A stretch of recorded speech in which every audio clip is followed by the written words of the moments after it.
We'll keep it in. We'll just cut the audio. So it just looks like we're... All right. Cut to the technical difficulty screen. Watch. Definitely Next Gen Cagney, James Cagney film. Forgot the S. That I'm gonna watch.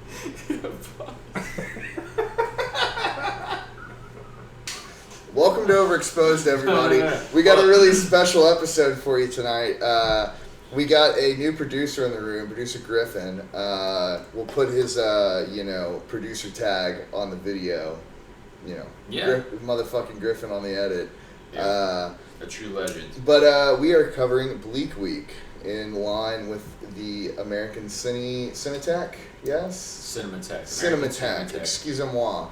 But we saw some Bleak Week here at our local rep theater. The Belcourt Theatre. Yes, the Belcourt Theatre in Nashville. Let's shout it out. Tennessee Arts Commission. All right, that's our producer giving us some good tips. Now my chair can't move. But welcome everybody. Yeah, we'll get into the Bleak part, okay? We're going to look at recent watches first, as we always do. Why are we breaking formula? All right, and here... Start us off, Bobby. I will. So I'd just like to clarify first, I have a lot more recent watches than Nathan, because I don't want to talk about almost 20 movies before we get into the meat and potatoes. But first one on the list, so we ended with Outlaw Josie Wales last episode. First one on the recent watch is Brian De Palma's Obsession from 1976. So I am going to spoil this movie, but I think that's fine just because I have to talk about what I think of this film. De Palma, his fans, he does Hitchcock homages. His detractors, he just straight up rips off Hitchcock. Yes. And what year is this? 76. 76. This movie, not only does he do Hitchcock homages, it is straight up taken out of Don't Look Now. A lot of it takes place in Venice. It's related to like dual identities. The reason, so this is just great De Palma kind of in his Hitchcock mode, right? But the real reason I want to talk about it is, and I'm going to spoil the movie, but I kind of have to. A spoiler from 1976. Well, but we're trying to encourage people to watch some of these films. But I have to skip ahead. No. I have to spoil this to talk about what I want to talk about. So I think in no way stylistically is this an influence, but the story Park Chan-wook had to have taken from this movie for Old Boy. Okay. The twist at the end is also kind of. I'll just lay it out. So it's in the family. The beginning of the movie, yes, our lead actor Cliff Robertson, and it's John Lithgow, of course. De Palma regular. So I guess the beginning of the film is he's this wealthy businessman, this land developer in New Orleans. It's Cliff Robertson. Genevieve Bujold is the so what is Cliff from? Female. He's Uncle Ben in the Sam Raimi's Spider-Man film. You know what? He's in. He's Hugh Hefner in Star 80. Yes, that guy. Great movie. Yeah. So he's this wealthy land developer in New Orleans. The beginning of the movie, it starts about 15 years in the past. His wife and young daughter are kidnapped and held for ransom, and he ends up kind of paying a fake ransom, and they kill his wife and daughter. But the end of the movie that really, I think is the kind of old boy element, is it turns out John Lithgow is behind it the whole time. And they never. Friend, yes. Okay, yes. So that's exactly. And they never killed his daughter. So essentially, that happens. His wife and daughter are dead. He goes to Venice and finds this woman that looks just like his dead wife 15 years later, right? That's where all the Don't Look Now comes in. Oh, I was thinking like more Vertigo. Well, yes, but that's what I'm saying is like, he took a lot from Don't Look Now for this one too, in like his homage style, I think. But so he goes, he sees this woman that looks just like his dead wife. He's entranced by her. They end up getting married. They don't have sex yet, but the end reveal of the film is John Lithgow's been behind the whole scheme. The woman is actually his daughter, who was not killed, but was groomed by John Lithgow to hate her dad and be part of this plot. And then What the fuck? Wow. Okay. everything you're saying, why did Brian De Palma not just be like, when Park Chan-wook, like, old boy exploded, I was always like, what the fuck, guys? I don't know, but hold on, and listen to this part too. That's crazy. Listen to this part too. Scissors are used multiple times in the finale. Really? Of Obsession, yes. So I feel like that's got to be like, there has to be some correlation there, right? Like, of course. I know the twist is a little bit different in Old Boy, and I think Old Boy is a far superior film, but like, there's really? too much. Oh yeah. I mean, yeah. I love Old Boy. I love Park Chan-wook. This is mid-tier De Palma. If you enjoy his Hitchcockian stuff, you're not going to go wrong with this one. But it's mid-tier. So that's what you're saying right now is a nod to directors, because it's being like, you can have the same story, but how you present that story. I mean, that is De Palma's whole thing, right? It's like he takes everything from Hitchcock, so it's kind of. But you're saying Park Chan-wook's very same story. I mean, I don't know, but film versus that's just another. There's a lot of similarities, right? Like, yeah, that's too many to like. I think what that you just said can't is like be, a guy who was his friend, like set him up, and exactly. the person he's sleeping with at the end is actually his own daughter. That is legitimately what happens. And there are But is it the same reason as to why he set him up? Because in Old Boy, that's also no. John Lithgow's just money hungry. So then Old Boy's better. And just I just said that. Yeah, I think Old Boy's a far superior film. And here's another way, but the reason Old Boy he sets him up is because he so Old Boy is much more complex. Yes. But like that ending coming down to Cliff Robertson kills John Lithgow with a pair of scissors and then maims himself with scissors. There's too many coincidences to not think that is like somehow related. Yes. Yes. Like, can you go back to my list? So that's really all I have to say of Obsession. If you're a fan of his Hitchcockian films, you can't go wrong. Internet's being a little slow. We got a lot to go through, so let's speed it up. Inherent Vice, did not like that much. Trying to watch more PTA. That's probably the weakest I've ever seen from him, which I haven't seen much. I found it kind of incoherent, and I couldn't really get on its wavelength. It kind of felt surreal for the sake of like being surreal, and I don't think PTA is good at that stuff necessarily, as evidenced by this film. Like, it takes a lot of, obviously, like The Big Lebowski, I think, is a far superior version of this movie. Yeah, I mean, there's clear, because I've seen this movie too, there's clear, complete, like, homages to Big Lebowski.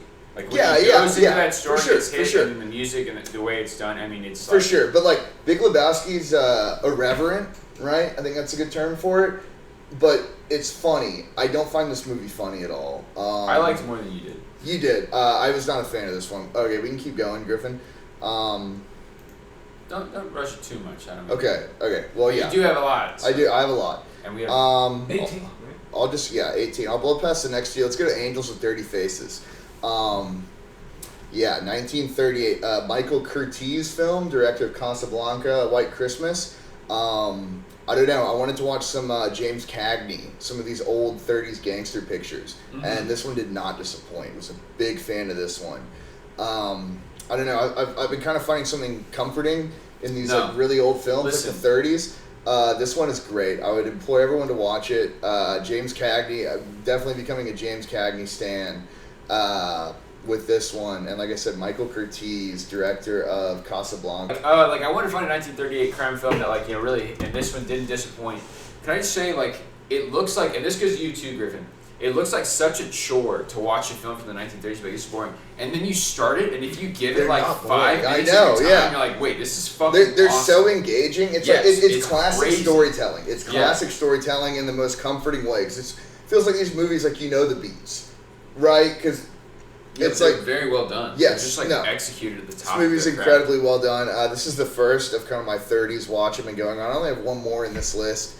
But there's a lot more I want to. White Heat. That's from the 50s, but that's supposed to be spectacular. James Cagney rules. Like, probably one of the most unique looking guys. He's got the arched eyebrows, but he's fucking awesome in this film. Let's keep going up. Brief one. Edge of Tomorrow. Popcorn to the highest degree. Right. I think this is like, if we could say no. I disagree because I feel like this is no. You're right. Well, yes, people appreciate this film for what it is. Yes, it's elevated popcorn because it's a lot of fun. It's Tom Cruise and Emily Blunt like having some great action sequences, but it's also a little heady, right? Like, it's a great story, great visuals. Doug Liman, director of like Swingers, We Go. watched this in the Danger Zone. Do you remember that? No, that's why I actually rewatched it, marked it as a first watch. This is one I had like watched on my list, and I was like, that was I was being a little generous with the This was back the in logging, college. yeah. But this one's great, elevated popcorn to the highest degree, right? And this is everybody loves this movie. Everybody who's seen this movie likes this movie a lot. Yeah, no, seriously, yeah, it's actually a great like one. You know what I would equate it to is like True Lies. Yeah, yeah. Where it's like a popcorn movie, but then you watch, you're like, no, like there's nothing. It's just wrong with impeccably it. done action, right? All right. So if we go up, I actually have I did 2 Toms in a day. Did a little bit of a homework watch on one of his classics. Go back to Top Gun. Yes, Top Gun. Kind of went in expecting more. I kind of was expecting to like really vibe with Top Gun and think like, oh, this is fucking awesome. And I was whelmed. It's good, but it didn't blow my socks away. I think Maverick is supposed to be better in a sense and a little bit more action packed. I mean, when you define it as better, I would just say like special effects and like camera quality now is so like an action movie is all about like how you can execute like an awesome stunt and like visually how pleasing it is. I agree. I mean, that's not none of the action in this movie is bad, but it kind of doesn't even have that much action. Like, I don't know. No, it's more of a vibe. It's yes, and I wasn't really on its wavelength as much. You weren't playing with the boys? Well, I was, yes. I was playing with the boys. Tragic when Goose passes. All right, if we can go back to the list. Wait, can I just say this? Yes. Credit to Val Kilmer. Val Kilmer. Yeah. I was mispronouncing everybody there. James Cagney and Val Kilmer. Val Kilmer is like such an actor who like he's not the star of every movie, but when he's in the movie, it's like you can't take your eyes off him. Yeah, that's a great Tombstone. Yeah. Well, he's kind of the big role in Tombstone, I feel like. Planes, right. The Cars universe spinoff that furthers the lore of they're all machines. Kind of the goat, R.I.P. Yeah, haven't seen Deja Vu, but let's. Hey, I got a True fun Romance. Fact. Wait, I got a fun fact. He's Elvis in True Romance. So the Safdie brothers movies, like Good Time, Uncut Gems, Marty Supreme. He's in that. One O Tricks Point I didn't Never. know he was in Port of Call Me. One O Tricks Point Never is the guy who does the soundtracks with him. He was kind of a famous guy before through Pitchfork. One of his music videos from one of his earlier albums, is a music video of Val Kilmer sitting there, like before he did shit for the Safdie brothers. And I was like, that's so cool. Because next thing like Val Kilmer was like, yeah, I'll do. Like, he probably died before the Safdie brothers got that big. I mean, that's what I'm saying. I think he he knew about the One O Tricks Point Never before the Safdie brothers. 2025. So okay, no, he was around for them. Let's go back to the list. Yeah, yes. I mean the Love Guru. I didn't know he was in that. We can talk about Mike Myers. No. As much as you want. I actually will watch the Love Guru soon. I actually do want to watch it. I'm glad you highlighted that because there's lore with the show with Mike Myers and like bad movies. Because the first episode we ever recorded, I had my copy of Cat in the Hat in the background. Let's look at the list a bit more. Sin City, pretty good, pretty awesome. Mickey Rourke rules. Let's Bruce Willis, Jessica Alba. We'll go both of these. Yeah, Jessica Alba. I mean, stat cast. The Shout. That's a really interesting Jersey. What's his name? Smolowski. Click on the Shout, please. Yeah, click on the Shout. What? Click on the movie title. Oh. Jersey Skolomowski, yeah. But he directed views. Deep End, which I'm a huge fan of, obviously. The Shout's pretty weird. I feel like it's kind of gaining a bit of a reputation. I didn't love it, but it's a curio, right? It's very unique. Can I just say something about Letterboxd and how we view it? It's so interesting to talk about recent watches, like your recent watches. And you were like, yeah, I watched Edge of Tomorrow. How many people viewed? I could see, like, 1.4 million.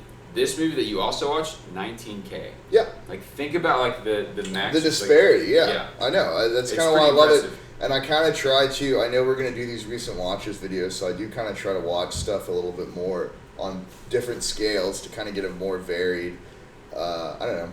I like this part of the episode a lot. Yeah, me too. Because it just kind of shows, it's not stuff we necessarily want to talk about a lot, but it gives a little bit of insight into, like, how we watch film. It's funny because it's stuff we don't want to talk about a lot, but then, like, if we look at the breakdown of episodes... I know. So, all right, let's keep this moving.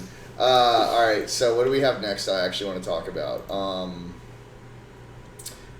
Quick mention, Young Mr. Lincoln, John Ford movie, starring Henry Fonda as Abraham Lincoln. I only mention this because this movie actually appears, really good movie though, great courtroom drama, but this movie actually appears in a movie we'll get to later on my recently watched. That's right. Actually a scene from this film, and this is kind of a crazy coincidence that I just watched Another 1930s this. film. Yeah. Great movie though, great courtroom drama about Abraham Lincoln as a lawyer, right? And we'll talk about the scene that is in the other recent watch. If you can go back to the list, let's keep things moving. Okay, wait, really quickly about what you just said. Mm-hmm. I would implore anybody, if they watch, who's a fan of history, if you think that way, like, oh yeah, like I think about the presidents, I think they're cool. Exactly, Young Mr. That's Lincoln. a good movie to watch. Like, it shows him as a human. Exactly. Shows him as a human, but it's really good. All right, let's look at some of the other ones. I'm just going to run through these quickly. Let's not get into them. Howl's Moving Castle, just great Miyazaki. Yeah. I mean, what is there to say besides it's awesome? Keep it moving. Let's not get into any of these Right now. Wanda, Barbara Loden, great. I feel like that's a Criterion favorite. They're always promoting it. Really dark. Film, independent film. First film ever written, directed, and starring a woman. Wow. Pretty cool. Very bleak movie. What are you looking for? I'm looking for that right there. Can you grab that? No, the Belcourt? Because you're about to talk about No, we're not. Harakiri? No, we're still doing recent. Okay, well, yeah, we can. Purple Rose of Cairo, not to gas up Woody Allen, but that's probably one of my favorites I've seen of his. Really good. Hail Caesar. Wait. Mm-hmm. Why wouldn't you guess at Woody Allen? Like, you're like all about it. That's true, yeah. I like his personal life. It's actually the first movie of his I've seen. You're a big Woody Allen guy. No, this one's great. Jeff Daniels, Mia Farrow's fantastic in it. It's a really cool story. He makes some good The movies. films are good. Annie Hall is like objectively. This is one he's not in, so that kind of helps a little bit too. Yeah, but Annie Hall is like. Annie Hall's great. It's hard to say. It's not to quote Ned Flanders, a great Simpsons quote about movies, he goes, talking about Woody Allen, he's like, I like his films, but I don't like that nervous fella that's in a bunch of them. Which is pretty funny. All right. Yes, that's a great review. Because that's the whole point of the movie. She goes to this movie, and Jeff Daniels is the star. It takes place in the Great Depression, and he literally looks at her like in the middle of the movie. He's like, this is the 5th time you've been here this week, and she's like, me, and he like walks out of the screen, and that's the whole point of the movie. It's kind of funny because then Jeff Daniels as the actor is like, what do you mean? Like, my character just walked out of the screen. He's like, this is terrible. And so he like, it's an insane plot, but it's really good. So yeah, he plays both the character in his movie who is comes he a love to life. interest? Well, yes, because the character in the movie walks out of screen and falls in love with Mia Farrow, and he himself is also playing the actor in real life. And it's a very bleak movie actually, because he does kind of come. The whole thing is like they have to get this guy. They have to get him back in the screen because he stops the whole movie. It's kind of funny. All the characters are like looking around and they're like very meta. It is. And so pretty much what he does is he comes to her and he's like, I love you too. And she's like, well, you're real, so I have to choose you. And then when his character goes back to the movie, you find out that he was just doing it. And the final scene of the film is her back at the movies just watching. And it's kind of bleak, but it's like, it's a good movie. It's a good ending. It's a movie that sounds really good if I watched it, but you tell me about it, I'm like, oh, brother. It's really good. I know it shouldn't work. It's a movie that shouldn't work. No, I like that. I'm going to talk about a movie that shouldn't work either. Let's go. Yeah. So just want to talk about that one a bit. Hail Caesar. In my endless quest to finish the Coens. 3 stars, probably a little bit harsh, but this is kind of them in full... I don't think so. I think that's very fair. Well, I'll say this much. My 2 points. This is them in full comedy mode, which is probably my least favorite mode of theirs. I don't find a lot of jokes in this very funny, and I find them a lot of grating. Like, they're kind of annoying. Some of the jokes, specifically the Tilda Swinton dual characters she plays, and she's never bad. Wow, right? That's really surprising. But it's her characters are... Her whole character is a joke, and she's in a lot of she's in multiple scenes, and the joke never lands with me. She's playing like twin sisters. The best part about this movie is Alden. Can you go up to the actor list? Alden, how do you say his name? Ehrenreich. He's in Weapons. Yeah. He is the best part of Hail Caesar because he plays this he plays a Western star who the studio is actively trying to make a mainstream star, and so they set him up on a fake date with a movie star. But I think probably the best part in this movie, and it does kind of make you be okay, the Coens, even in their worst, they do have some brilliance, is there's this great scene with Alden Ehrenreich, however you say his name. Yeah, I think Ehrenreich's where it's Ralph Fiennes is the director of the film, and he's he's a snobby Englishman, right? And he's filming this costume. He's filming a costume drama, and the studio forces him to be the star. So he keeps coming in this scene, and the direction Ralph Fiennes is giving him is so pretentious, and he's giving them this very convoluted line that he has to say. And he's a country star, right? He has a thick accent, and he can't say it. He keeps stumbling over his words. And then towards the end of the movie, it's all about... that sounds horrible. No, but listen. This is a great part because, it's all about Josh Brolin is a Hollywood fixer. And so he's stressing out because, Ralph Fiennes is this guy's not an actor. He's terrible. And then, the last thing you see on that part is it shows the final cut of the film. And they've changed the line from this mouthful of pretentious gobbledygook to he just says it's complicated, and it's kind of oh, that's the magic of that's movies. A very funny they figured out his star persona, and I don't know, that's a really good part. The other thing I'll say about it that's really good is it's an homage to 50s and 40s cinema. So the Coens get to have a lot of fun. There's a wonderful dance sequence starring Channing Tatum where he's filming an old time movie. It's about sailors. It's called No Dames is the dance he does. It's about sailors going out to sea, and there's gonna be no dames. So the more you talk about it, the more it seems like you actually pretty much liked it. I said 3 stars was a bit, but it's my thing with the Coens when they do straight comedy. I don't think it's very funny. No, that's what. And a lot of the jokes are funny, but it's very well crafted, and that storyline's really good. A lot of great faces in it too. You know what? Yeah, you're right. Thank you for highlighting that, because when he highlighted it, it's exactly what you're saying. You wish it was better than it is. But then also, just because everything you're close. saying, I'm Yes. oh, that sounds pretty. Yeah. It, you want it to be there, but it's just annoying sometimes. We love Josh Brolin. I don't know if his character's the best. He's not a great lead in this. Wait, this is totally an aside. But did you see the thing about how Josh Brolin was in that Josh Brolin was in that Peter Thiel secret society thing? No. You don't know what I'm talking about? Well, I know he's a massive day trader, so that makes sense. He got included in there's some, I want to say it was Financial Times was hey, there's a secret society that's it's dating, it's a whole app for all these rich, Peter Thiel started it. Josh Brolin's just in it. And the agent was Josh Brolin called me and was what the fuck am I in? Yeah, that's funny. That's funny. You had no idea, but it's funny that he was one of the names included. He's the lead. He is the unequivocal He's a good actor. I mean, in Weapons, he's a great actor. Yeah, they're both in Weapons. Yeah. Good point. They're both great in Weapons. But Alden Ehrenreich. Hey, what do you think about this time? Especially good. Do we need to worry about that?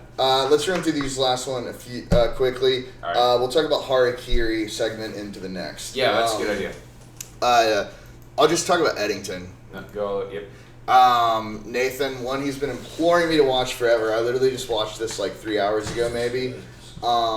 Really good movie. This is the one that has a scene from Young Mr. Lincoln in it. Yeah. Right. Which is kind of a crazy coincidence. I just watched that on a whim. The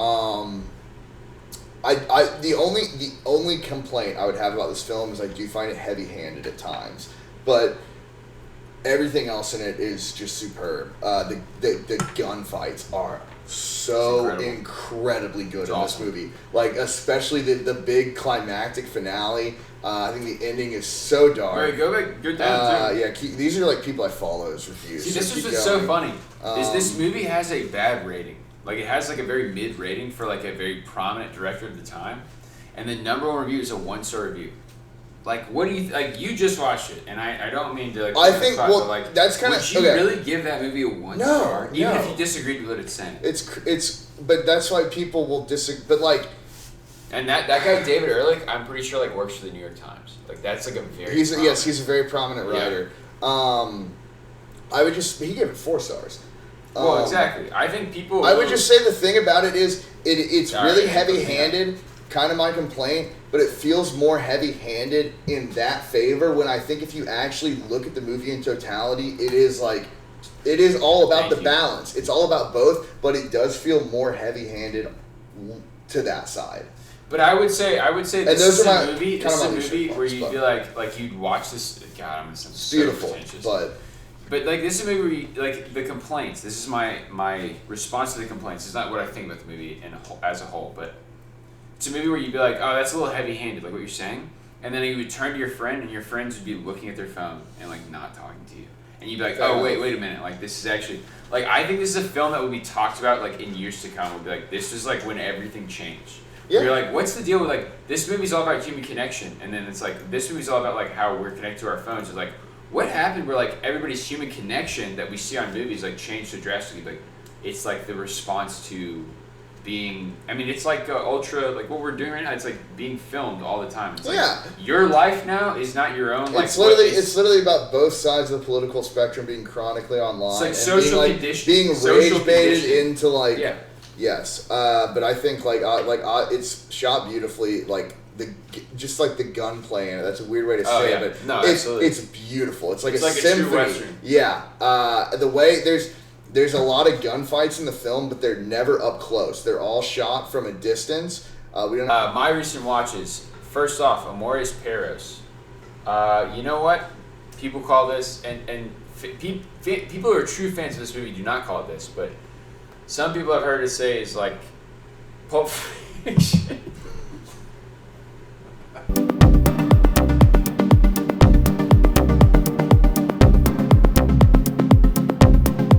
All right.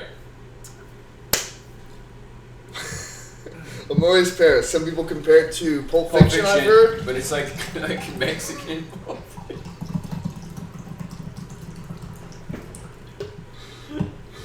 Cue the card again.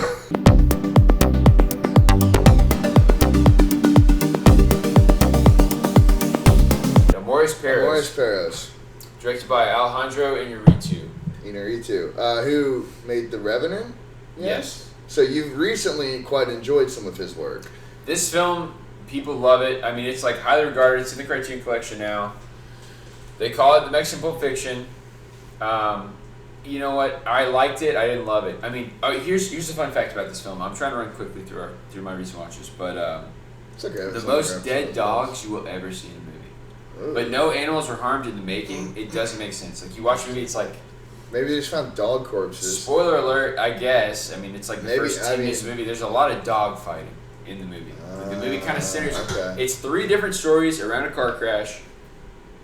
And the movie kind of revolves around like a dog that's dog fighting, and like there's a certain incident with that dog, and it's interesting.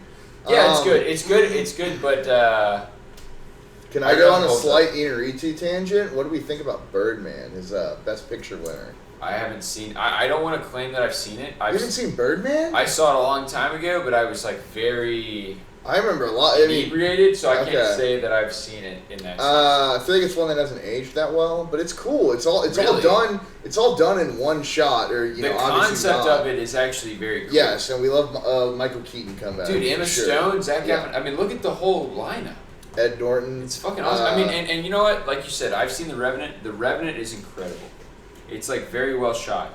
His other films, which you love. He made E2 Mama Tambien. No, he didn't. No, he didn't? No, that was... Oh, you're right. He made Babel. I've seen Babel. Looking forward to The Digger, though. Very much. We talked about that. We talked about that a few episodes ago. We didn't have to go into that. We had a whole tangent on that a few episodes ago. But that will be coming out in a few months. So that'll be one that Griffin might watch with us. Yeah. The trailer of Digger is Tom Cruise standing on this ledge, and it plays a Gorillaz song, and it's like, I don't know, it gets you hyped for that. Yeah. I mean, it's nothing. Sold. It's kind of a great trailer, a great. It is. It doesn't tell you. It doesn't tell you a lot now. All right, let's get back to RWs, as we're calling them now. Yes, that's right. So Amores Perros. Is that the guy? That is the guy from Ichi Mama Tambien, though. Yes. Gael Garcia Bernal. Maybe that's why I thought of that. Yeah, you're right. Also the star of. I mean, it's good. It's good, but I don't know if I appreciate it as much as others do. Right. See, it's a 4.2. That's what I'm saying. Damn. People love People this really like it. Okay. And I liked it. It's the same way I felt about Babel, where I was like, yeah, I like it, but I don't know if I would like. That's like one of the. Right. It's too. This would be a good film for Bleak Week. It's a bleak film. And the ending, I just felt unsatisfied. I hate to say that. All right. But, let's see. But that's the point. You have to be honest. Alternate title: right, Loves a go back Bitch. a little Interesting. bit. Yeah, Loves a Bitch. That's right. Is that what a Morris Paris means? That's exactly what that means. Interesting. Cool. Okay. Next up, Licorice Pizza. You know what? I'm glad we brought this up because Licorice Pizza. You said the same thing about Harry Potter. We both. If you think disenjoyed some PTA films. In our I've seen. This is the final. Disenjoyed. Did not enjoy. The final film in my catalog for Paul Thomas Anderson. I've seen all of his films now, and I have to get a say, video about that. The worst for last. This might be the worst Paul Thomas Anderson film I've ever seen. It just doesn't feel like what you said about like this disjointed and you're kind of like everywhere. This to me did not hit. I love PTA. I need to see more of his stuff, but he's just not the guy to do that. I don't think. Like, it just feels like I don't know. He doesn't. His best movies are so. Like, even Magnolia. I think we both agree with the issues with that. It's like. But that's like blasphemy to PTA fans. Magnolia is like one of his most beloved films. I know. People love it. People love it. But I think the thing we both bump on is like, he's best when he's like, one battle after another, there will be blood. Those are very like yes, there are a lot of storylines, but it's like it's a straight through narrative, right? Mm-hmm. It's not all these kind of vignette-y things going on, right? Where Magnolia is certainly like that. I guess Magnolia is like the Boogie Nights. Boogie Nights would maybe be the exception because that has a lot of characters coming in and out. Boogie Nights is fantastic. Yeah, Boogie Nights is Paul Thomas Anderson channeling like his true Robert Altman inspiration. Yes, right. Like it is the most Robert Altman of his. Nashville is like his favorite. But I've already said this on one of the episodes, but like what you said about Magnolia, where when Robert Altman was like, "Congrats on winning," he was like, "I just copied Shortcuts." Yeah, right. So. I think he even said something about that with his most recent Oscar. He's like, I just take everything from Altman. Like, he shouts out Nashville in particular, I believe, and something he said post-Oscar. But back to Licorice Pizza. Okay. Licorice Pizza, there are characters involved that are famous actors. I'm talking Bradley Cooper. I'm talking Benny Safdie. There's no... Tom Waits. Skylar Gisondo. They are in scenes, and then the movie ends, and you're like, wait... Why was that even like? There's nothing. It's just like it's for fun. It feels like Paul Thomas Anderson's just like, you know what? I'm gonna make something that I want to make, and like knows it's not gonna. Right. There's no reason for them. Right. No, I get it. I get it. Let's see what the next one is. Yeah. Let's move on. But that being said, we both think PTA is a great director. He's going to do a PTA list. Maybe I can catch you up. He doesn't have that many films. You know what? This is a good one. Next up, Call Me By Your Name, Luca Guadagnino. Guadagnino, yeah. Both of us are fans of him. Yes. This film is... If someone told me this is their favorite Guadagnino film, I would totally... It's very good. Guadagnino, I would say he doesn't necessarily make movies like for us or like that we would off the bat be interested in, but he is undeniably like one of the most interesting like current directors. Absolutely. Right? Yeah.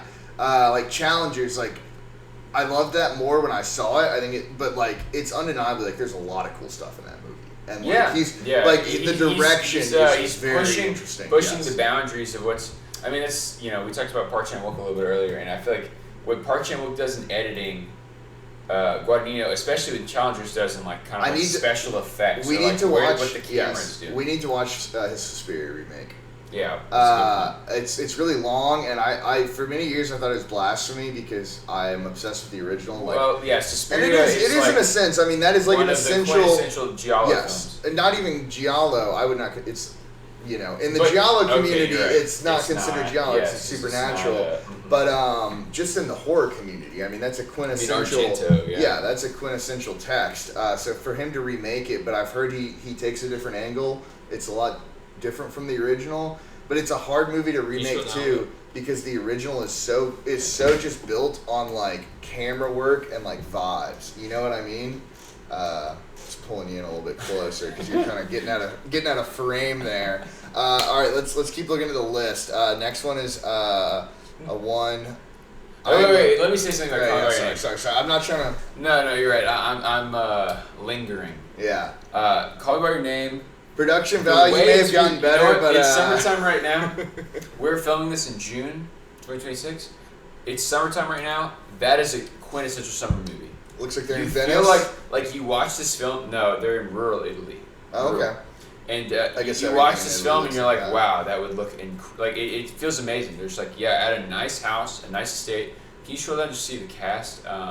It's Armie Hammer, Timothy Chalamet. No, Michael Stuhlbarg. Yeah. Michael Stuhlbarg is Timothy's dad, and they live at this villa, and he's like a geologist. So they're like discovering like Roman sculptures. Looks like Joaquin Phoenix and Eddington. Yes, and like Roman right? Yeah, Stuhlbarg. That picture of him does. That literally looks like Joaquin Phoenix and Eddington with the little gray beard. But they're very different characters. I know. Yes. They're discovering like Roman statues in like the oceans of Italy in the 80s. Dude, Stuhlbarg he's a lead of a serious man. I know. Yeah, he's incredible. Yeah, he's a great actor. He's a great character in the movie. Everybody's great in the movie. And you know what? It's not the movie. There is some very sexual scenes, but like most of the movie is like, it's the like In the Mood for Love is a perfect example of like it's like the minute details that kind I'm of sure like he's inspired by that, right? Like I'm sure that's that's an influence on any filmmaker. There's a big climax, if you will, of like to the film. But at the same time, it's like I was shocked at how amazing the film was. Like not most of the film is just like admiring like the beauty of rural Italy and like in that time period. A lot of cigs smoked, a lot of biking, and a lot of summer drinking and cigs. And they're swimming in like rivers and lakes. It's like, oh man, this is beautiful film. I mean, yes, that's what I mean. You want to live in this film. You're like, this is awesome. Can we talk about the next one? Yes. Because this is one I'm very passionate about, and I haven't really heard your takes on this. What did you think? Big fan, yeah. I mean, this is like a favorite for me. I think. Yeah. This is a fantastic film. I feel bad because I watched this film like very sleepy. Like I was so tired. And there are moments in the film. It has to wake you up though. It's a very energetic. But it also will kind of subdue you. Like when For sure. We're gonna skip ahead right now, but like. In the movie, Joe Gideon, he's working on a play that's like currently not doing well. He's got Roy Scheider in an incredible performance. The scene in the middle of the movie where he pitches the play, and it's that musical scene, and then there's like that whole like sexual bit that's like very slow, and it's like the funders watching the film. That's the most. Pull up some images. This is a great looking movie. Yeah, it's really. That's a spoiler. What I just look at some images. Yeah, just look at some images because that's kind of a spoiler. It's kind of like what like really draws you into the film is like, oh yeah, the director is like. Not only is he like making a biopic, but he's also like making a statement with the biopic. For sure. Yeah. Go to IMDb, Griffin. He was like, and just in case you don't know who I am, like let me show you how good of a. It's awesome. How good of a it's very. It's like the most indulgent film a director could make, but he in the best way. Though. Yeah, he like nails the landing. Yeah. It's like wow. I love the ending. You gotta watch Star 80. I know. Talking about Star 80. Yeah. God, talking about Bleak Week, right? Yeah. It does end on kind of a fun like humorously bleak note. Wow. Because he dies at the end. Yes, but it's like on a high note. Yes, because it's a musical number. He literally dies during a musical number. I always said I love the Jessica Lange part in this film. Because he was inspired by Seventh Seal and kind of like the idea of like a man actively talking with death. And like that's a woman who's like. That's what her character is like inspired by, right? And she's great. I think that's a really good idea. Yep, that's Jessica Lange. That is Jessica Lange. She's genuinely an angel of death. Yeah, it's exactly. Like the character she's playing. Like, exactly. She's like very like flirtatious and like beautiful. And, right, and they have these conversations throughout the film. Yes, the film is the director who made this movie. We should you explain it. The director who made this movie is like a legendary. This guy Bob Fosse, he's like a legendary Broadway cinematographer. Thank you. All right. And it's about his life. It's a biopic, and it's about him working himself to death, literally. Yeah, quite literally. He is like always. It's also you know what? Fassbender did that. Right.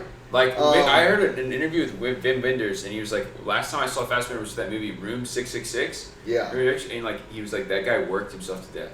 He was always directing, and like to stay up and go. But that was he was doing blow and watching a Chinese musical. But he was active that's for like how he a worked number of himself years. That was like so minuscule. And directed. He made 17 movies. Yeah, he made 40 movies in like a 13-year span. Yeah, something like that. Insane. Exactly. This predates his death though by 3 years. He was 82. Right. But same idea, right? And it's also about him making that movie Lenny with Dustin Hoffman. Mm-hmm. That's a big part of it too. He's the first like stand-up who really was like telling how it is. Yeah, Lenny Bruce. So I mean, I love all that jazz. I think you enjoyed it too. No, absolutely. It's the best example of an indulgent film. Oh yes, but it's like devilishly indulgent. You know what I mean? Like, it is. But that's what I mean. It's like he's how would I put this? He's like laying the foundation for the most like you're like, give me a break, and then he nails the landing. And he's like, guess what? Like I am that good. Like you just watched a scene that was like 20 minutes long, and it's like seducing you as you watch it, and it's like kind of like settling you in, and then something else happens. You're like, oh, that's right. Like that's what's happening right now. It's like a snake charmer. Like it is. The whole yes. it's like literally that's like who he is. Yeah. Yeah, it's fucking crazy. And also, dude, Roy Scheider is like, that's a guy I always like, before I'd seen this movie, I'm like, it's Roy Scheider playing Bob Fosse, because he's like, Roy Scheider's a badass actor, right? No, he's great. Yeah, and then he but no, fits it perfectly. it's like it's against typecasting, but he's so good. Yeah, he fits it perfectly. Yeah, he fits it perfectly, and you wouldn't think that. Like, I mean, look at his other Jaws, French Connection. Like Sorcerer. I mean, Sorcerer is kind of a huge one for him. But no, he fills the role so good. I mean, him doing the mirror, it's Showtime, right, with the cigarette in his mouth, like so good. He's always smoking cigarettes. He's fantastic in the movie. All right, let's move on. Sorry, we're but you know that's a good one to linger on. I mean, some people think that's like a perfect film. Yeah, no, and that's a movie I love that we both watched. So, all right, next up, scroll back up. Gladiator. One I need to watch. I mean, I've seen it before. I've seen it on TBS or TNT, whatever it used to play on when we were kids. But I never really sat down and like watched it. And it's a long movie. You should in full. Yeah, and it was. It's an epic. It's great, right? I really need to watch it. Ridley Scott. It won Best Picture. Crazy director. Best Picture, Best Actor. Oliver Reed passed away on the set, and we're all big Oliver Reed fans here. Huge Oliver Reed. I would extend myself as I'm just a big fan of like that generation of drunk British actors, and you also get Richard Harris in there. Two of the greats of one of them gave their life for it on this one. And the other one died not too long after. Yeah, this movie just fucking rules. This is like in the category of like dudes rock, like Tombstone. This if you wanted to be like, hey, you want to see a badass movie about like guys just being guys, Tombstone is the Western version. This is like the Roman version. Like this movie is, and I don't mean to I guess debase it, but like it really is like it's a fictionalized Roman account where Joaquin Phoenix, who was not as well known back then. No, but he got an Oscar for this. Yeah. Yes, as the antagonist. This is his breakout. This is his massive breakout film. It's a great film. I mean, best movie quote ever. Are you not entertained? But that's Russell Crowe. I know, but I'm just saying, like, is that not a perfect encapsulation of this film based on your... Yeah. I mean... No, there's better quotes in it, but that's, like, an iconic moment, and that's, like, a great movie. That's just a great movie. My review, if you see my review there, What We Do in Life Echoes in Eternity. I mean, that's the beginning of the film, the war cry he gives to his soldiers is that, and it's like, if you just, like, take yourself out of your own mind and think about it for a second, like, that's, like, the hardest fucking war cry. Yeah, that's awesome. He's like, it's like, you're going to die, but, like, what you're dying for is, like, the right, For sure. All right. Oh, yeah, I mean, it's a shame they ever made a second one. I haven't seen the second one. You want to watch the second one? I do want to watch the second one. There's Joaquin. Yeah, baby-faced Joaquin, right? Yeah. Housemaid. You know what? This is a movie that... Thanks to Martin Scorsese, we still have around. It's a early South Korean film, or just Korean film, I would say. No, that's very early for South Korea. They were still. I know. That's what I'm saying. Mm-hmm. Whereas, like, I can respect it, but and Park Chan Wook thinks of this. Or no, I'm sorry. Bong Joon Ho thinks of this as a masterpiece. Yes. And I listened to him talk about it a little bit, and I was like, I don't know. I think it's fine, but wasn't your experience, perhaps? Wasn't what you were looking for? Maybe I just wasn't in the right mood for it, but I didn't care for it that much. So we can move on. But I'm glad it still remains. Like it really meant something to people. Right. It was before the split too, and it was before. I think it was before the split. It's very early. So it's very historically important. But I guess I just watched it in the wrong mindset. All right. Yeah. In the wrong mindset. Let's do this last one, and then let's discuss Harakiri as a segment. No, yes, but Harakiri. We're gonna discuss this as a segment into the next segment. Okay. When we did our Oscars video, we loved The Secret Agent. Yes. I would say the biggest surprise of the bunch for me. Absolutely. Yeah. So of course I had to watch this. Great. Yeah. Incredible. It's awesome. It's not gonna blow your mind. Like, it is a certified B movie in the sense of like what it's about and the way it's directed, but it's done so in like the greatest homage. But that's kind of The Secret Agent. Like, it's kind of like a Mandy. The best part of The Secret Agent feels like, I think the best part of the movie in whole is like, it feels like you're like, oh, this is like a 70s B movie. It feels so authentic. It's exactly what this feels like. It feels so authentic, the vibe it's going for, right? This movie is like, you're watching, when it starts, you're like, what am I like, if you go in blind like I did, which of course, I think it's good to go into movies blind. I went into this movie blind. The first 20 minutes, I'm like, what is even happening? And then as you kind of watch, you get it. It's like a simmering pot, because it's kind of a long movie. The last 30 minutes, it boils over, and it's like 0 to 100, great film. Very cool to see movies coming out of Brazil. For sure. R.I.P. Udo Kier. Yes. Also in Secret Agent. My favorite movie, Shout of Brazil.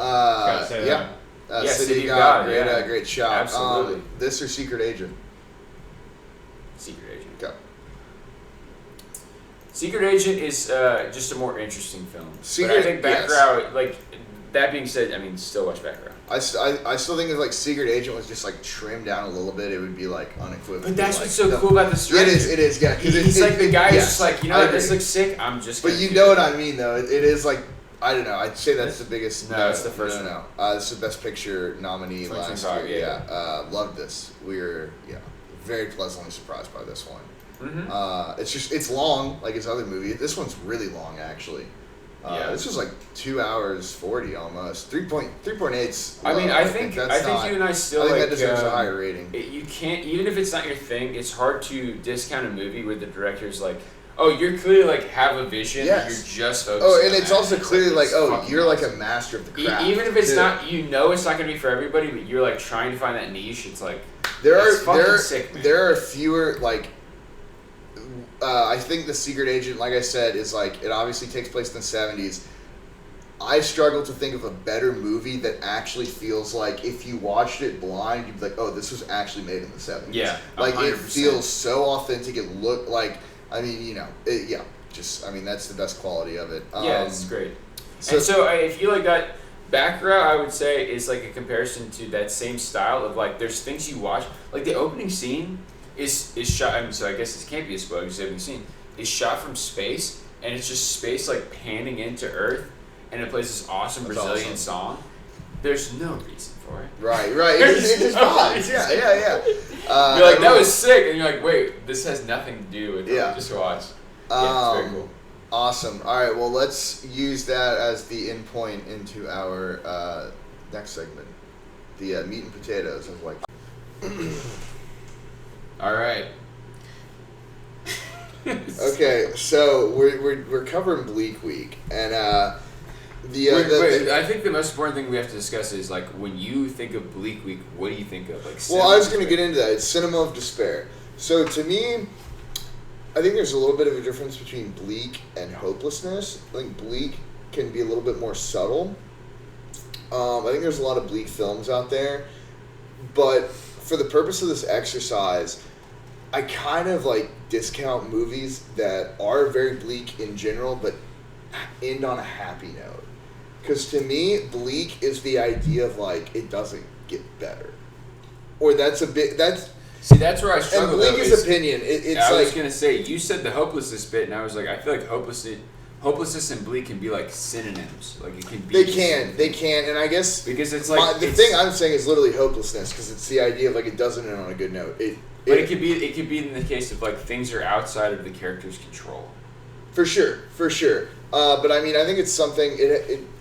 And a big part of this whole Bleak Week is it has different definitions to everybody, right? Because there's not a set list that every theater across, it's like 73 like theaters across the country showing it. But there's international theaters as well.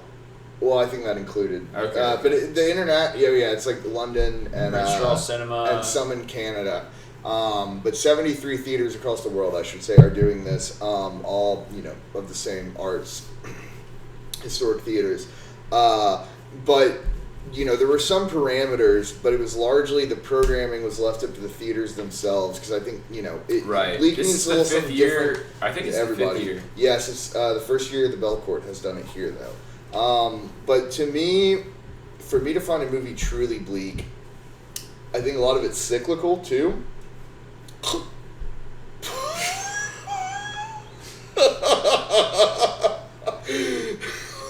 Alright, we have to cut that. That was an insane noise. So, as I was saying before technical difficulties, I find Bleak, to me, another important aspect, not an all-encompassing aspect. I find it to be cyclical. It's like the idea of like cyclical or like I think institutional, like oppression. But does that not tie into hopelessness? It does, and you're right. The more I flesh this out, the less I think there's like that much of a difference between them. Because my whole thing is like, I don't know in my definition if I'd consider a film bleak if it does end on a high note. That's a fair assessment. How would you define it? I would say it has to do more with like, how would I put this, like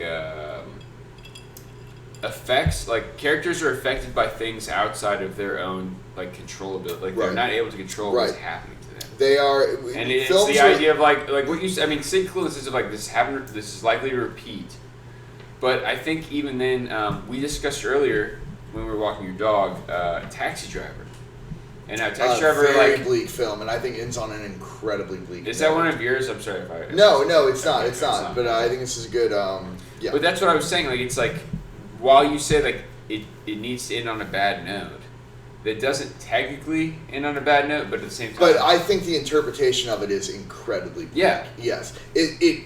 But I think that would still fall under my definition because yes. To maybe, and this is very pretentious, but like, I myself had this viewing experience to maybe someone that's not paying as much attention, you're like, oh, that is like a weirdly happy note to end on, and then it does take some thinking to be like, no, that's actually like, that character that is itself, like perhaps the worst note to end on because it's that happy. Character, truly, like Travis Bickle at the end of it, it's like, there's no changing this character. Like he's going to do. I think the bigger picture too is demented. Like, right. He's truly demented. The whole film is about like societal decay, and at the end of the film, this demented psychopath is rewarded for like his brazen act of violence and vigilantism. And I think that's the bleaker. Can I give you an example of cinema despair that I was just thinking of? It's not one on my list, but Being John Malkovich.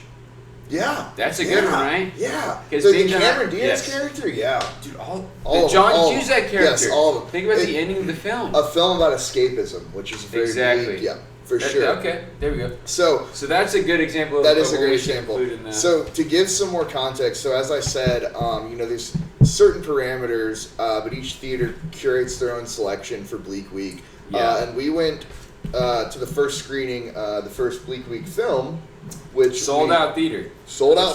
Very exciting. Big crowd, and it was in 35 millimeter.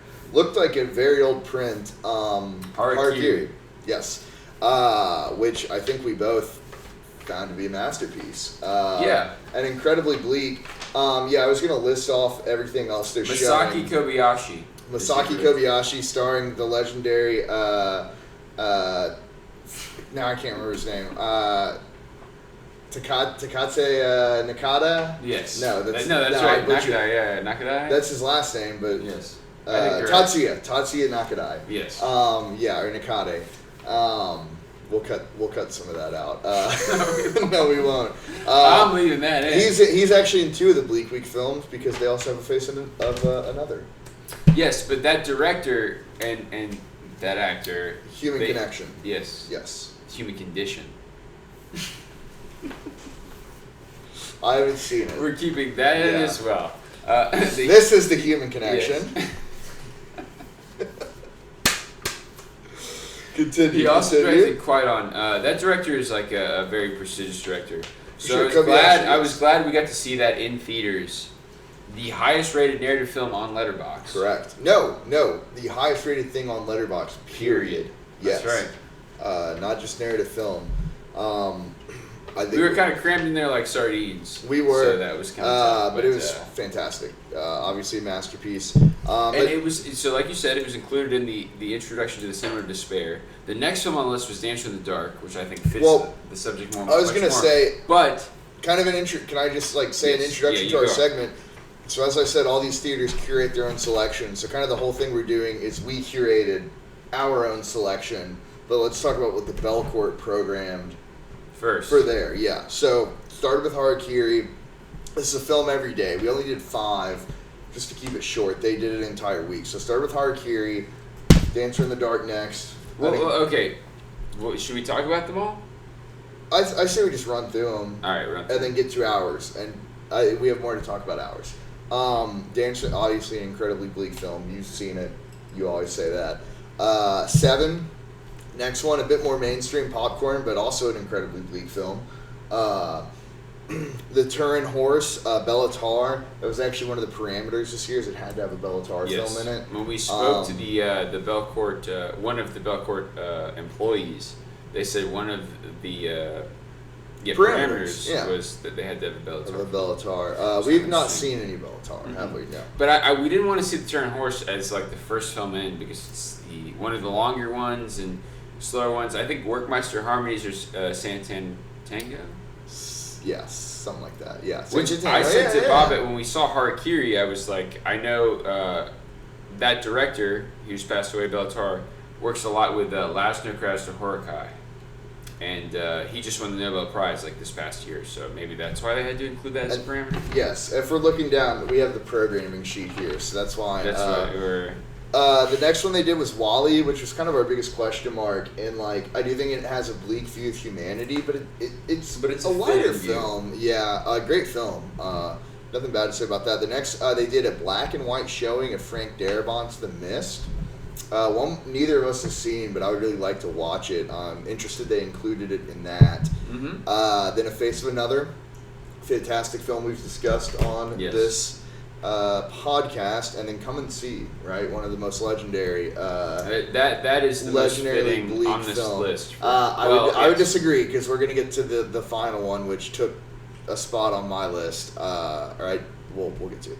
Then they did Trouble Every Day, a Claire Denis film I'm not super familiar with. Vampire film? Stars Vincent Gallo, something I'd really like to see. Then they did Greg Araki's Mysterious Skin.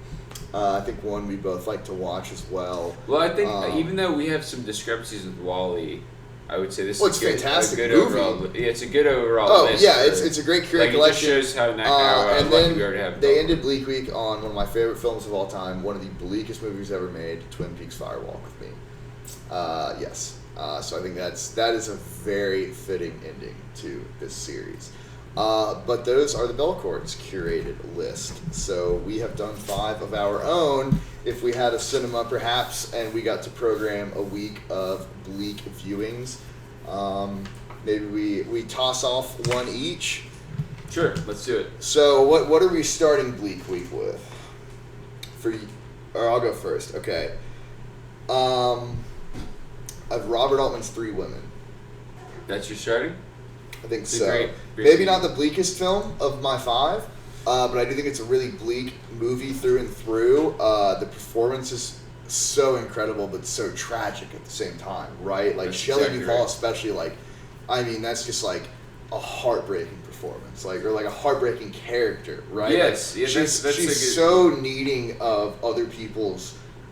But that's why you're drawn in. Is you just watch this character who's getting absolutely no attention by anyone around her. She talks and nobody. And then the one person that does give her attention is stealing her life. Yes. Yes. No, she does. She steals, it's everything about her that's actually she likes about herself. Yes. It's definitely it's kind of a brilliant idea for a movie. It is. It is. The ending involves a dead baby, incredibly bleak. A lot of good summer film. It is a good summer film. It's Altman, right? I think Shelley Duvall in that movie is like maybe one of the best performances I've ever seen. And heartbreaking, just heartbreaking. Okay. So that's kind of what I'm starting off with, maybe just because that's a good one, a very popular one. Perhaps not the bleakest on my list, but that'll be my opener. Okay, mine will be The Celebration. Thomas Vinterberg? Yes. Oh, interesting. Dogma kind of film. Because it's kind of the idea, well, I mean, Dogma, we've discussed the Dogma Collective. The Dogma 95, what that means, like, yes. Because when you watch Answer in the Dark. So then I'll keep it brief. I'll just say Vinterberg's, like, the theme of the film reigns true today, and what happens, what I think makes the film bleak, I don't want to spoil too much, is truly what is also current. Like, it's like the idea of, like, we're aware of something that's, like, very negative, and the people in the room are not acting on it. And I think that's just bleak. And so that's the idea of, like, it's kind of like beyond our control. It's just kind of like societal norms, like. It's like, I mean, it's like the system. It's like you can't beat the system. It's like. But it's on the system on, like, the most, like, microcosm level. Right. Okay. Like, everybody in the room is, like, above the system that you're talking about, but, like, there's an environment within that even own community where, like, they're not gonna act. Interesting. Okay. And so I don't want to go too much into depth about that, but that was one of the few films for Bleak Week I thought about where I was like, I remember watching the film and being, like, kind of like down after, in the best way possible. Like, I think the movie's incredibly creative, inventive would be the word I would use, because, like, all of the parameters set where you cannot break these molds of, like, how you direct the film, like no music that, like, adds, because that's what I think. Music can be an easy I mean, all way that jazz is a perfect example of, like, you're using music outside of, like, the setting to, like, build up a scene. But this is quite the opposite to that. It's the antithesis, and it's done so well. So that's my first for Bleak Week. All right. Well, the next one I'll go with. Speaking of, like, systematic or being unable to rise past the system, William Friedkin's To Live and Die in L.A. A film I think we both love. We've mentioned a lot of times, but I'd like to actually discuss it because it's a movie. You come for the great '80s vibes and the car chase and the action. Upon multiple rewatches, I think you realize it's a masterpiece because of how, like, acidic and dark it truly is. And I think it's to take on, like, Reagan era economics. The entire film is concerning money, right? And it's literally cyclical is the best way to put this. The title rings so true. We see, and I mean, we have to say spoilers a little bit, but we see, the beginning of the film, William Peterson's partner dies. He takes over the role with a new partner, and then at the end of the movie, he dies, and the new partner takes it over. And it's like, and we see the scene you talk about where he goes to a strip club. We see he has no life outside of his work. Like, everybody he deals with, like, actually kind of. And I think it's such a, like, Reagan, era economics take or whatever, where it's like, you live to work and you work until you die and you replace, like, and he's not even particularly good at his job. He causes a lot of havoc, and, like, I think it's very pointed that the enemy in the film is printing counterfeit money. Yeah, it's all about the dollar. That's right? Exactly right. And so I think that's the real brilliance of the film is, like, I mean, I guess we have to give spoilers, but, like, it does something that no movie should ever be able to do. And it kills off its hero. Yeah, the main character dies with, like, 30 minutes, but 20 minutes but also in the most undignified way, and there's no memorial, there's no funeral. It moves on to the next one. Face, and then shotgun blast to the face, and it just continues. And I think that is the perfect antithesis. So cool. That is the perfect antithesis of that film. Is like, oh, you thought this was a hero? No, he just lives for his work and he dies for his work, and nobody cares. And that's, I think, the whole point of the movie. So I think that's a really good addition to Bleak Week, and also a fun watch, but watch it a little bit closer, and I think you'll pick up on how truly dark it is. Truly. Fantastic film. Would recommend it to everybody. My second one, I'll just touch on very lightly, is Come and See, because Come and See.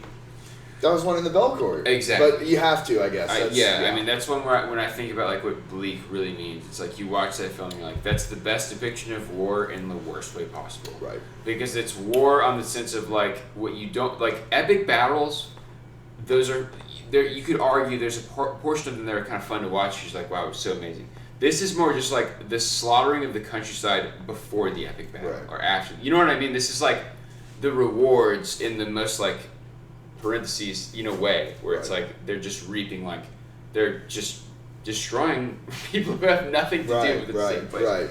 But it's done so in such an interesting way that it's still worth seeing. Right. So that's all I have to try. If I knew you were including one that was actually on the Belcourt schedule. You did earlier too. You mentioned one, right?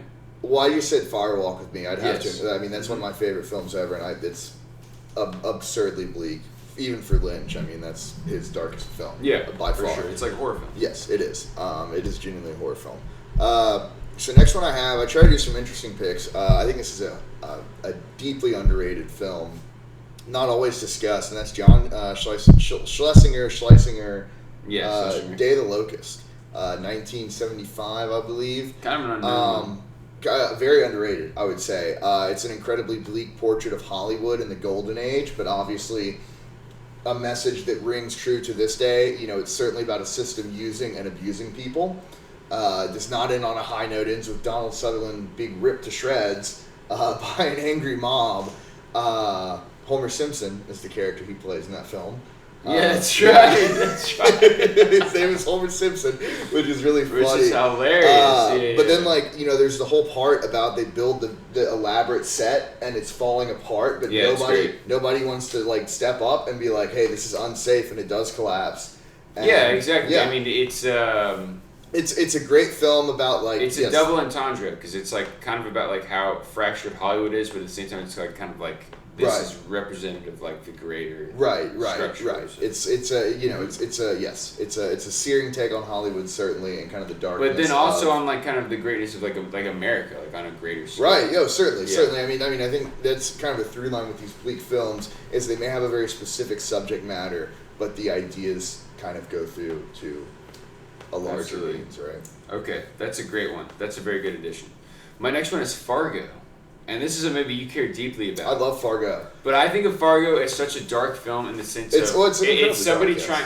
This is the opposite of we're talking about the game was rigged from the start. This is a movie where it's a nobody who has no connections trying to game the system. And he just gets deeper and deeper. He gets deeper and deeper, and so many innocent people caught up in his web suffer the consequences of it. And that, to me, is almost more bleak, because it's oh wow, this is somebody who has... the Coen brothers have a couple of those. Burn After Reading's kind of the same way. Where it's a serious man. A serious man. People who have they're just I flirted with this idea of doing something outside the boundaries of what's respectable. Well, actually, yeah. And then everybody suffers the consequences. Right. I would say, the only counterpoint after that is Frances McDormand ends up on top in the end, which is But think about everybody else who's big. Oh, no, I mean, it's a trail of destruction. I mean, the best part of the movie is William H. Macy...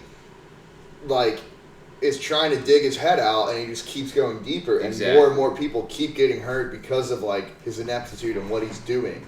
That's why it feels so bleak to me, because it's almost realistic, it is for sure. And they even try and advertise it as realistic. Right. This is sort of they make the joke they lie about in the beginning based on a true story, which is not true. Yes. Exactly. But it's you could believe it, because it's like someone getting underwater, their head underwater and just swimming even deeper and hurting more people in the process. All right. Okay, next one I have is a Robert Bresson. I've talked about this on the podcast before, but L'Argent. I think a lot of his movies would apply to Bleak Week. That's kind of the through line of a lot of his stuff. But this one especially, it kind of seems like he takes some delight in how bleak the ending is. I mean, it's literally about a working hard guy who gets caught with a counterfeit bill, and in the end he's executed for crimes that kind of stack up against him without his control. Yeah. And it's almost so dark, it's comical, if that makes sense. But you can just tell he just kind of revels in how dark it is in the best way possible. And the way Bresson shoots films and the way he directs them, it is somewhat comforting, because it's so bare bones. He never scores. He has no scores in his films, no music. So it's all very matter of fact, and I think that does in the end kind of add to the bleakness of it. Right? It's not stylized. It's not, but it is so over the top in the end, in what happens to our protagonist. It is a very like stamp take, So that would be my foreign film of the list. All right, I hate to do these back to back, but the other one I have is also on the Belcourt's list, and that's Dancer in the Dark. And I feel like it just fits right here in this discussion because it's another one where you're watching character. Like, this movie is manipulative, and I've talked about it ad nauseum on this podcast, so I'm not going to continue too much on it. But it's very manipulative, but it is the same idea of despair where a lot of despair, not all of despair, but a lot of despair feels like things that it's like the character themselves, whether subconsciously or consciously, is not in charge of like what's affecting their life so negatively. Like, it really is. Right. And like Dancer in the Dark is a movie where it's just like one thing leads to another, and this character was just like a bystander in like what is taking place. Right. No control. But it also is it's so impressive because it kind of reminds me of All That Jazz, where it's like a movie where there's musical scenes, and the musical scenes should not work. Right. But the director is so good at doing it that it works so right. well. That's it's a good. Yeah, that's incredible. a good take. Yeah. It's cool. So that's why it's very good. But seeing it in Belcourt, like Belcourt showed it, God bless those people who went to that, because that would be a oh yeah, in a movie theater, to watch in dude. theaters. I could. I bet people were crying. Like sure. It'd be hard not to cry in the theater. For sure. All right, your last one? Oh yeah, I'll do my last one. So I said Day of the Locust is underrated. Another musical. Maybe better underseen. Yes, this is one I think we could both agree is actually Yes. criminally underrated and actually very derided. I feel like sometimes that's Francis Ford Coppola's One from the Heart. A great movie. Another movie, kind of what we were talking about Taxi Driver. On its surface, it has a happy ending. Yeah. But when you actually think about it, you're like, oh no, that is a bleak, because it's the like worst ending. they end up the two protagonists end up together again On paper, at the you'd end. be like, oh, And you're like, oh, they get back together, and then you're like, no, But if they you should paid not be attention back to the together. film, Yeah, you realize, exactly. like, they're both almost, yes. A beautiful looking movie while having like a very kind of dark a great undertone. Vegas movie. Great Vegas movie, another musical. Yeah. Some fantastic like set pieces, right? The set pieces are crazy. I mean, it all has this like it's supposed to look like it takes place on a stage, like a sound stage or something. Mm-hmm. But yeah, I think it's just a great example of one of those films where on paper, right, you're like, oh, this is a happy ending. And then when you actually watch the film and think about it, you're like, no, this is the worst ending that could happen, right? Like the better ending would be they end up with their prospective partners, right? Like the people they meet along the way. And them getting back together is actually kind of the darkest ending of it all. I think it has some really sad moments too. That kind of just added. I just think that's an interesting pick and one that is underrated. You know, I'd like to get it out there, like more people see it, because I think it should be a lot more lauded than it is. Very interesting film too. Very bizarre. So I had two written down for my last pick, and Double I'll just feature. touch on one that I've seen included a lot is Naked, which Naked, of course. Right. But the one I want to talk about more is Brazil. Because Brazil kind of matches what you were just Fantastically talking about. filmed. One that like Because it's the idea is like it's a vibrant color palette. we live in a world now that's like so controlled by like I don't know. There's like one rift in the system and like it affects every aspect. That of is your like life. perhaps the penultimate, like you are a Yeah. cog in the system. Exactly. That's what it's all about. It's all about like a fly that lands on one sheet of paper and like causes an issue at work, and that issue at work causes like issues at home. Right, It's like a rift in the system. Right. And it like destroys Yes, his life. incredibly dark ending. I mean, he gets lobotomized. But at the same time, in the ending, it's like he's imagining. You know, like it's. He gets his one, but that's even kind Yeah, of that is darker, right? Like, Yeah. that I guess I thought about it that way is because another movie I had added here was Lost Highway.